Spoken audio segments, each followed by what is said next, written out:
Hi friends, எல்லாருக்கும் வணக்கம். இந்த நியூஸ் பார்த்தீங்கன்னா நேற்றே வந்திருந்தது, பட் இன்றைக்கி தான் நம்ம அந்த வீடியோ பண்ணுறோம். என்ன சோகமான நியூஸ் என்ன அப்படின்னு பார்த்தீங்கன்னா, தமிழ் தலைவாசிலேருந்து நம்ம சேரானாவை வந்து ரிலீஸ் பண்ணியிருக்கிறாங்க. சேரானாவும் மட்டும் இல்லாமல் நம்ம உதயகுமார் சாதனையை ரெண்டு பேருமே strategic coach and head coach ரெண்டுமே வந்து ரிமூவ் பண்ணியிருக்கிறாங்க. இது வந்து என்னென்னு சொல்கிறது அப்படின்னு கேட்டிங்கன்னா ரொம்ப சோகமாக தாங்க இருக்குது. கண்டிப்பாக நான் நினச்சேன் சேரனாவை ரிட்டைன் பண்ணிடுவாங்க, சேரனாவை தக்க வச்சுருவாங்க. அட்லீஸ்ட் எல்லாருமே எதிர்பார்த்தது உதயகுமாரை ரிலீஸ் பண்ணிட்டு சேரனாவை வந்து ஹெட் கோச்சாக இது பண்ணிக்கலாம், அல்லது அசிஸ்டன்ட் கோச்சாக கூட வச்சுக்கலாம், அந்த மாதிரி நினச்சோம்.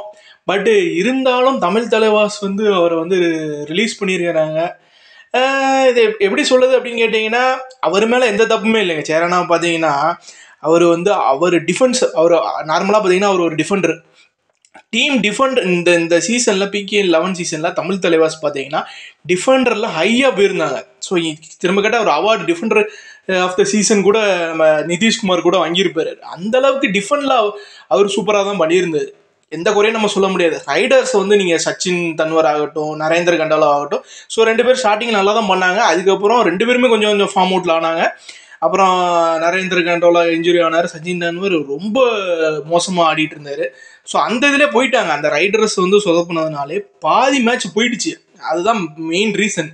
அதுக்கப்புறம் தான் மொயின் சஃபானி உள்ளே கொண்டு வந்தாங்க. இதுக்கு இடையில விஷால் சகல் வந்தார், அவர் இன்ஜுரி ஆனார். மாசானமுத்து வந்தார், அவர் இன்ஜுரி ஆகில போனார்.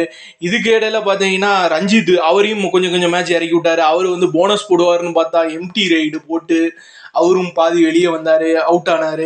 நிறையா தமிழ் தலைவாஸ் வந்து நம்ம டிஃபென்ஸில் குறைய சொல்ல முடியாதுங்க, ரைடர்ஸ் குறை சொல்லலாம். ஸோ நான் ஆல்ரெடி சொன்ன மாதிரி தான், சச்சின் தன்வர், நரேந்திர கொண்டாலா அவங்கெல்லாம் ரெண்டும் சரியாக பண்ணல. நரேந்திர கொண்டாலா இன்ஜுரியும் ஆச்சு, அவரும் பாதியில் போனார்.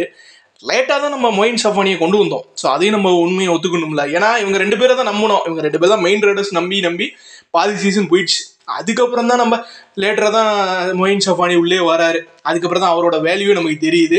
இங்கே வந்து என்ன ரைடர்ஸ் என்ன தப்பு பண்ணுறாங்க அப்படின்னு பார்த்தீங்கன்னா, ஃபுல்லாக எம்டி ரைடு போட்டு டூஆர் டேயில் அவுட் ஆயிடுறாங்க. இது ஒரு மெயின் ரீசன். தமிழ் தலைவாஸ் வந்து பிளே ஆஃப் வர போகாததுக்கு மெயின் ரீசன் இதுதான். ஆனால் இதை தாண்டி அவர் சேரனா நல்லா தாங்க பண்ணார். என்ன கொஞ்சம் போனஸ் போட விட்டாங்க. இப்போ என்னென்னா ஆப்போனன்ட் டீம் நமக்கு வராங்க, இப்போ ஹரியானா ஸ்டேட்ஸாக இருக்கட்டும், இல்லைன்னா பட்னாவாக இருக்கட்டும் வராங்கன்னா நமக்கு போனஸ் போட்டு போவாங்க. இந்த போனஸ் நம்ம போட மாட்டோம், இதுதான் பிரச்சனை. மற்றபடி டிஃபென்ஸில் அவங்க ஸ்ட்ராங்காக தான் இருந்தாங்க. நீங்கள் கேட்கலாம் அபிஷேக் வந்து என்னங்க பண்ணார், அபிஷேக் நல்லாவா பண்ணார், சேரனா வந்து அபிஷேக் வந்து நல்லா பெர்ஃபார்மன்ஸ் பண்ணாரா அப்படின்னு. அபிஷேக் வந்து 5 வருஷமாக வந்து இப்படி மோசமாக தாங்க பெர்ஃபார்மன்ஸ். நல்ல பிளேயரு அவர். திரும்ப கேட்டால் அந்த ஆத்தங்கர பள்ளிவாசல் அந்த மாதிரி ஒரு கபடியிலே இங்கே பார்த்தீங்கன்னா இந்த கன்னியாகுமரி அந்த சைட்லாம் பார்த்தீங்கன்னா ஒரு பெரிய டீமு. அவர் கோச்லாம் சரியான கோச்சு. பட் அங்கிருந்து வந்தவர் இப்படி ஒரு அட்வான்ஸ் அட்டாக், நல்ல பிளேயரு, பட் சொதப்பிக்கிட்டு இருக்கிறாரு. அதுதான் அவர்கிட்ட இருந்த பிரச்சனையே. ஸோ அபிஷேக் அன்னி வரான்னு அதை நம்ம அப்புறம் பார்ப்போம். மற்றபடி டிஃபென்ஸில் வந்து சேரனா வந்து சூப்பராக தாங்க டீமை கொண்டு போனார். எனக்கு தெரிஞ்சு 100க்கு 90% அவருக்கு நம்ம மார்க் கொடுக்கலாம் டிஃபென்ஸில். ஏன்னா நிதிஷ்குமாரை சூப்பராக பெர்ஃபார்மன்ஸ் பண்ணார். அந்த சாகர் இருந்திருந்தால் இன்னும் நல்லா இருந்திருக்கும். பஸ்தமி சூப்பராக தான் விளையாடினார். மற்றபடி எல்லாருமே நல்லா தான் ஆடினாங்க. திரும்ப கேட்டால் நீங்கள் வந்து ஹிமான்ஷு யாதவ், ஸோ அவருமே சூப்பராக தான் ஆடினார். எல்லாமே நல்லா தான் பண்ணாங்க. பட் சேரானாவை வந்து வெளியேற்றுறது வந்து ரொம்ப சோகமாக தான் இருக்குது. நீங்கள் என்ன நினைக்கிறீங்க? சேரானா வச்சுருந்துருக்கணுமா இல்லை ரிலீஸ் பண்ணது தப்பா அப்படின்னு நினைக்கிறீங்க? அடுத்த ஹெட் கோச் யார் அப்படின்னு தெரியல. ஸோ நிறையா பேர் அடிபடுது.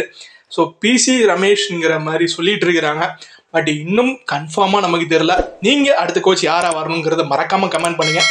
இந்த வீடியோ பிடிச்சிருந்தா ஒரு லைக் பண்ணி சப்ஸ்கிரைப் பண்ணி பக்கத்தில் இருக்க பெல் ஐக்கான் கிளிக் பண்ணிக்கோங்க.